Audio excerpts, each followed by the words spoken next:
Hello and welcome along to the second instalment of my new Welsh mini-series experiment with me, Daniel. We've enhanced the reputations of 22 teams in total in the Welsh Pyramid, all 12 in the top tier at the start of the game, and the top 5 reputable sides from the north and south, the second tier of Welsh football. And we've seen what impact that's had 10 years later, and now we're going to have a look 20 years later as well. So if you missed the first episode for any reason, you can find a link up in the eye above. There's also a link to the previous Welsh experiment we did, which this is following on from. In that one, we enhanced the finances of the top 22 sides. And here, we've done the reputation. The reason we did that, just to compare and contrast, and try and find out which aspect of Football Manager is most important. A lot of people talk about reputation, about finances, about morale, about the league's reputation, and we're just having a look at some of them to see which has the biggest impact. I think it would be fair to say that I, and we as a whole, were pretty pleasantly surprised by what happened in the first 10 years, but there were a few looming potential problems, some teams declining in reputation very quickly, and some that were in a difficult financial position as well. So if you're looking forward to finding out what's happened 10 years down the line, please do chuck a thumbs up on the video. A fun mini Sunday series to finish the month. We'll have a final instalment next Sunday too. Unless, of course, there's nothing left to look at after today's one. I highly doubt that.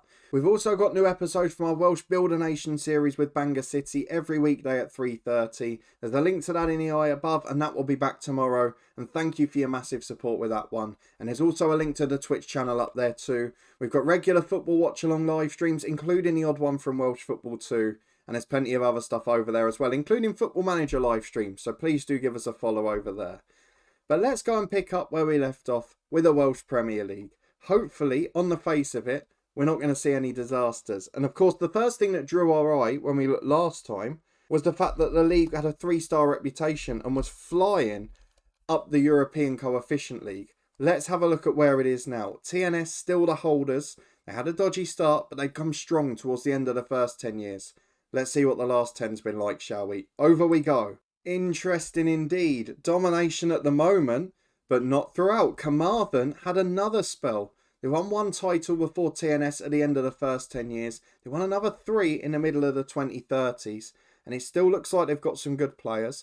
And Connor's key a lot of the top scorers too. So I wonder if they're up near the top of the league. They've lost in the final of the European Places playoff. Still only 4 sides there.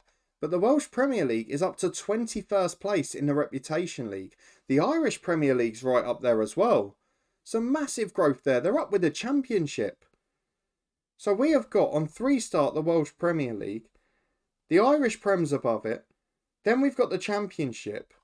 That's incredible, really. I mean, the other ones, so sort of the Northern Irish Premiership and the Scottish Championship and the likes, haven't caught up. So it's a really interesting position. Carmarthen's still up there. I'm looking at Port Talbot, who won 4 league titles in the first 10 years. They're now down in 10th, struggling at the bottom. So we're going to have to delve into some of these teams to find out what's going on, whether they're still pro, and what sort of reputation they've got. Because don't forget, that's the thing that we most need to keep an eye on here.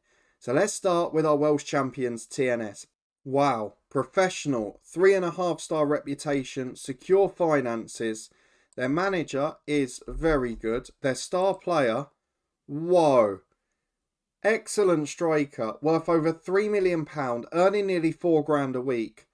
This is a Welsh league that have developed. That player is as good as any of ours at Bangor City. They won the SPFL Trust Trophy this year as well. So they're better than sides from the Scottish Championship, and they're beating the best of Northern Ireland and the Republic of Ireland too. That's a very good sign. What a player he is. Let's have a look at their hot prospect just in case. Through the Youth Academy is pretty good actually. So suggest they're coming on strong. Let's go and have a look at their facilities, because the first 10 years we didn't see much on this front. But don't forget, we didn't impact the finances at all at the start of this save. So this over 20 years is just what TNS have built themselves. And look at that. Great training facilities, great youth facilities, and an adequate on academy coaching and recruitment. That's impressive, because they're now able to improve players with their facilities. And like the last one, where they've signed them young from Manchester United when they're released, they can then help them reach their potential. So if we look at their star players, I mean, most of their team, at least most of the first team players, are worth over £1 million, and some of them are on pretty big money. They've got a lone player in Eric Nash, who's just top class, Jamaican international from Bournemouth. Chaplin we've seen. Hilton's a solid left back. Radford, good centre midfielder. Charles, very good centre-half. Dan France is the captain, getting on a bit now, but still got excellent ability. This is a very good side, playing at the top of their game. And they're getting good players on loan from good clubs as well. That's something we saw a lot with the enhanced reputation in the first 10 years. I'll be interested to see if it's continued. I want to see how they've been doing in Europe though. They were in the Champions League group stages this season. They beat Basel in the playoff to get there. This is remarkable. How did they get on? They lost to Milan, Manchester City, Real Madrid. That's a horrible group. But they got to the Champions League group stages. You can't ask for much more than that. The year before, Europa Conference group stages. And how did they get on in there? It looks like they've won a fair few games. They only lost out on the Europa League groups on away goals. But then once they got to the Europa Conference, they beat Red Star. They got a draw there. They got a win there. Another win. That's 10 points. They've got to be through. Lost in the first knockout round to Karabag, only narrowly. The year before that, Champions League group stages. Got through by beating Valor. In the group stages, they lost to City, Juventus and Lyon. They beat Lyon at home. TNS beat Lyon in a Champions League group stage match. That's utterly ridiculous. The few years before that, they obviously didn't get into the Champions League qualifying because they didn't win the league. But one of those seasons there, they started in Europa Conference qualifying from finishing somewhere from second down. And they got all the way to the group stages, beating some decent sides. Then in the groups, they must have won the group because they went straight to the second knockout round. Beat Aberdeen over 2 legs comfortably. Beat Sochi in the quarters. They got to the semi-final. They beat Fiorentina at home and only just missed out by 1 goal on reaching the Europa Conference final. This TNS side is achieving far more in Europe than our Bangor City save. I mean, we're at the same point with Bangor now. We've never done that. Incredible stuff. The year before that, didn't get to the group stages. The few years before they were champions, so their coefficient must be very good. Europa League, they got to the playoff, beat Dinamo Minsk, got to the group stages. Did they get through to the Europa Conference? They did. And they got through to the quarter-final again, losing narrowly to Genoa, having beaten Olympiacos. Utterly ridiculous. The year before that, Europa Conference group stages. Did they get through them? Not on this occasion, but got some results either way. The year before that, Champions League group stages. Beat Bohemians over 2 legs in a league that's loaded. Got to the group stages. How did they get on? Lost to United, Porto and Zenit St. Petersburg. That's a horrible group. But still, got to the group stages again. The year before that, Europa Conference group stages. Lost to Apoel in a playoff for the Europa League, but won the home tie. Beat Tbilisi over 2 legs to make it that far. In the group stages, won nearly every game. They were unbeaten over the 6 matches. Got through, narrowly lost the second knockout round to Astana over 2 legs. Absolutely brilliant from TNS. They have become a bona fide excellent European side. They must be in the top 50 or 100 of the European rankings. Certainly having some brilliant spells and doing probably better than our Bangor City side has. I mean, semi-finals and beating Fiorentina at home is ridiculous. Let's have a look at Carmarthen because they seem to be the second best side and did win 3 titles themselves. So they got to the Europa Conference for this year. They're professional, they've got a 3-star reputation, they've still finished 2nd or 3rd virtually every other year.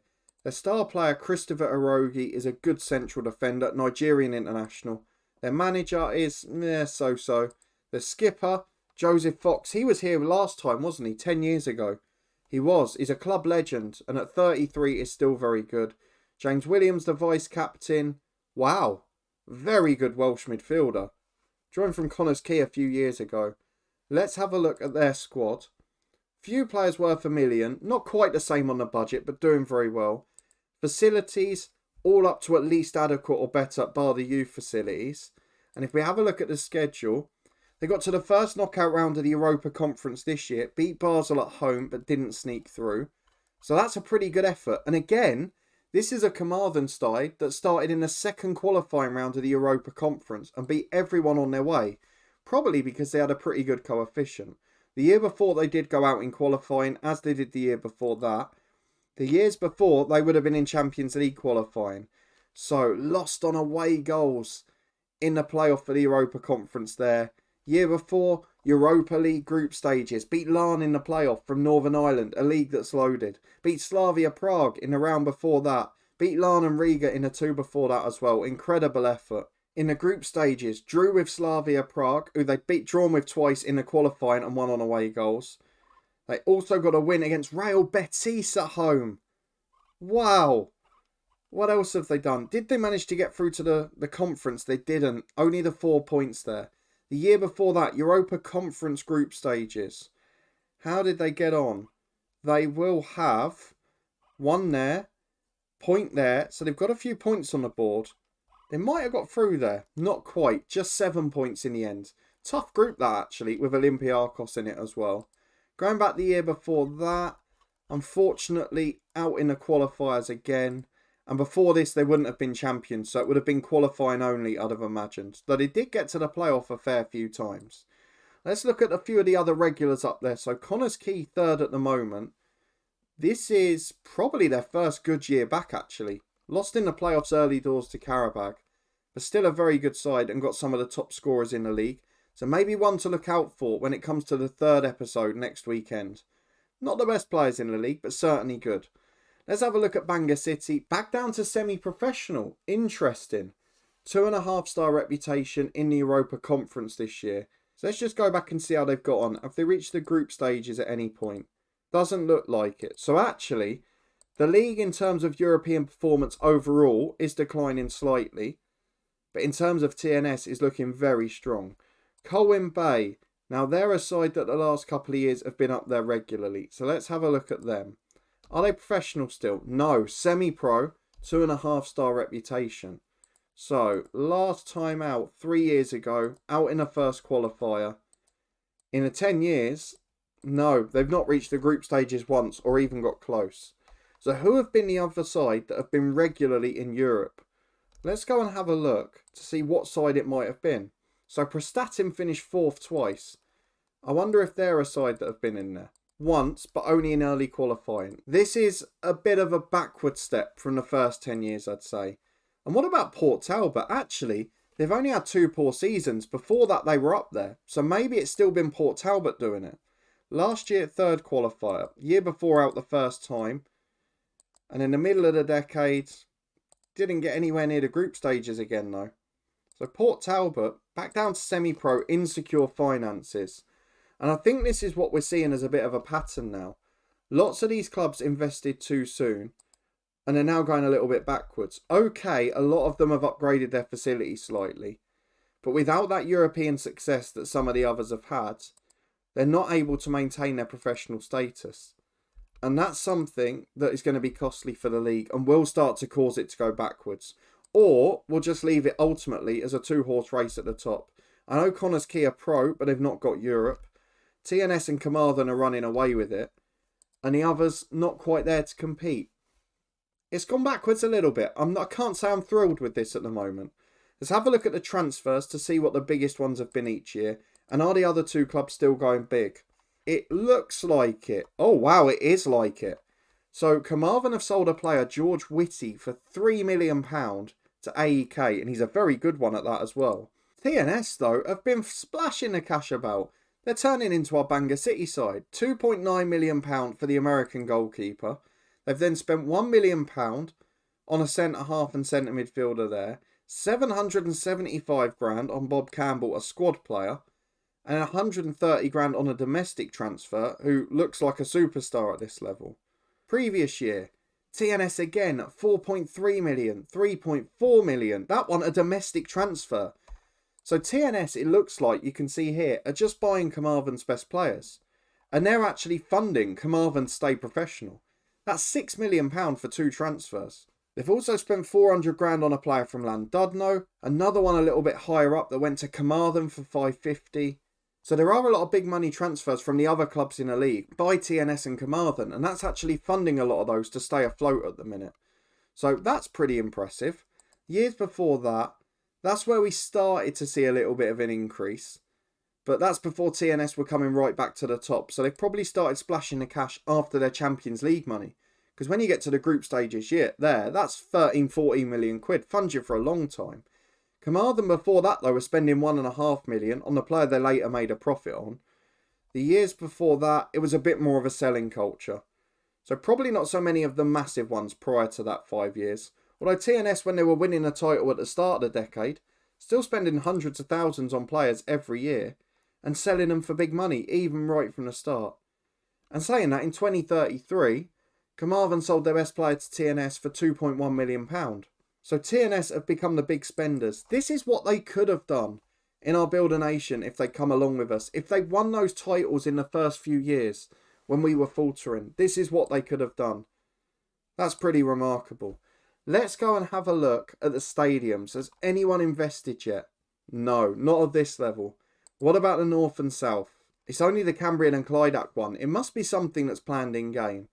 Let's go and have a look at those two leagues then, just to see what's been going on. In terms of the South, as we're here, we'll have a look at that one first. Cardiff Met Uni going back up. Cambrian and Clydach almost did. With their stadium, probably better they were in the top tier. Cardiff Met Uni, an amateur side, but got good finances. Have they invested that off the pitch? A little bit. Not hugely, though. Let's have a look at the North. Llandudno won it hands down. They've been getting big money for players. And they had a few years at the top of the Welsh Premier League in 3rd or 4th. So let's see if they had any big European seasons. Only had 1 year in Europe, despite finishing 3rd or 4th a lot of years. That seems a little bit odd. Haverfordwest still semi-pro, stuck in the 2nd tier. So maybe not quite the levels of success we were expecting across the board. And a few sides that have just completely dropped off a cliff, like Aberystwyth there. So TNS and Carmarthen exceptional. The rest of the league perhaps a little bit underwhelming on this occasion. Having said that, are Carmarthen and TNS doing enough to carry them? That's the big question. 20th. So that means they're just below those places. They're floating just below that area where they get the 2nd team in the Champions League. And in terms of coefficient points, to be honest, they're a little way off. And their best year by a mile is about to drop down. That's when TNS got to the semi-final. Once that year drops off, they're in big trouble and they start to slide again. In terms of the nation rankings, Wales ranked 26th in the world. And the clubs individually, this is a bit I'm interested in. Because TNS, yeah, look, they're 44th. But they're about to lose a season where they got 19 in the coefficients. And the rest of their 4 years put together don't equal that. That's going to be a hammer blow. Although Carmarthen had a big year last year, so maybe they can be the ones to build the next 10 seasons. As we always do though, let's quickly go and have a look to see what's been going on in the English football pyramid and the Scottish one as well, just to see if there's been any major shocks. The English Premier League looks odd. Sheffield United are a top 4 side. They're rich. They've been in the top 6 for all of the last 3 years and in the top half for about 9 years in a row. Danny Cowley's the manager. Have they had a tycoon takeover as well? There've been a few. Owner leaves, Consortium in. Consortium before that. Maybe it's just the Europe over and over again. Aside from that, I wouldn't say there are any shocks really. Are there any sides that would be below the Championship? Normally I don't think so. So just Sheffield United exceeding expectations. Wolves up in Europe as well. But they've been a good Premier League side for a long time here. Let's get down to the Championship, see what else has been going on. As it's basically City dominating English football at the minute. The Championship though, are my beloved Luton Town still going to be there? Doesn't look like it. Exeter and Bolton in the relegation zone. Swindon in there as well though. They've stayed up. No major shocks aside from that, I wouldn't say. Everton struggling to go up again. Aston Villa back to the top tier. League 1. QPR win the final. They'd gone down beforehand. Luton Town still in League 1 at least. At the bottom end, no big surprises. At the top end, QPR and Barnsley back up. There's nothing massive. Mansfield up a league. Cambridge up a league. But no major switches of 2 or 3 leagues other than Chesterfield, who were doing well in the last one 10 years ago and have continued to stay in League 1 there. Let's go back to League 2. Scunthorpe win the playoffs against Plymouth. Rochdale down. They started in League 1, of course. And at the top end of the table, Wrexham in League 2, fighting for promotion a little bit. No major shocks again, though. It's one league either way for the most part. The National League. Dulwich Hamlet going into the Football League. They will join Bristol Rovers back up after 2 relegations. Yeovil going down to the north or south. Bradford City, 20th in the National League. They've continued their decline since the last episode. Port Vale in non-league as well. Nothing else that's massive though, I wouldn't say, aside from those. The North. Northampton have won it this season. So they've fallen from League 1 in the first season all the way down to the National League North 3 years ago. and they're just about recovering now.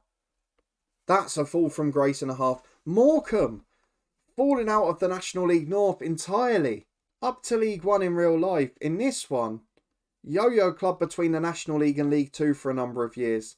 Then a steady decline, had a little increase 5 years ago, where they finished 9th in the National League. And now they're out of the playable leagues altogether. That is certainly the two shocks so far. And they've come in the National League North. Let's have a look at the South. Anything as startling in there? Eastbourne Borough in the playoffs with Woking winning the league. I don't think that one's quite as striking as what we saw in the North. No, I can't see any sides there that weren't in non-league at the start. So National League North, certainly the scary one there. Let's go and have a look at Scotland. Rangers and Celtic continuing to share the titles out pretty nicely there. League doing pretty well, still only 5 teams in Europe though. Up to 7th, but not quite had that same growth that they've seen in our other saves, where they've either been in 5th or 6th place. But regardless, still doing very well. Falkirk, I think, had struggled to get up the first 10 years, hadn't they? Yeah, so when we came back, they'd got into the Championship, but they'd had a few years of struggle. They're back in the top tier now. Let's go and have a look down. In the Championship, Kelty Hearts in the 2nd tier of Scottish football. Dundee struggling in the 2nd tier, a club we had great success with in the head coach this year. Queen's Park up there as well. If we go down to the 3rd tier, Stirling come up having won the playoff. Brechin back there in League One. They'd really struggled the first 10, hadn't they? They just got promoted in the last season via the playoffs. Forfar and Cove Rangers going up to the Championship. Alloa going down to League 2. Arbroath and Ayr not far behind them. And in League 2, are there any big sides that haven't been accounted for? Raith Rovers. We've mentioned this before. Look at the difference between 2 saves.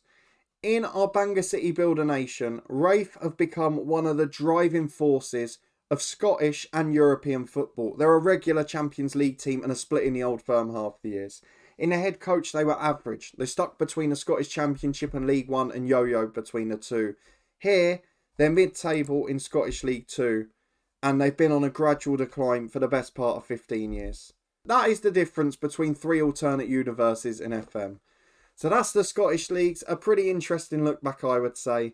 Very good for 2 sides in Welsh football. Carmarthen and TNS really flying the flag. And good to see 2 going with each other. But to be honest, on the other fronts and for the rest of the league, it's quite disappointing. A lot of sides that have now reverted to semi-pro. A lot that have not been able to sustain their finances. And actually, we could end up with a very fragmented league and just 2 or 3 exceptionally strong teams at the top of it. So if you're looking forward to the final instalment next Sunday to see if the others can prop their way back up, or will it just be dominance for TNS and Carmarthen, please do put a thumbs up on the video. Subscribe down below for daily FM21 content, including new episodes every weekday from our Builder Nation with Bangor City. There's also regular live streams on Twitch and other playlists up in the eye above. You can find a link to all of those there. But a massive thank you for watching, your continued support as always. I'll see you next Sunday for the final instalment in a bank holiday special. Thanks for watching.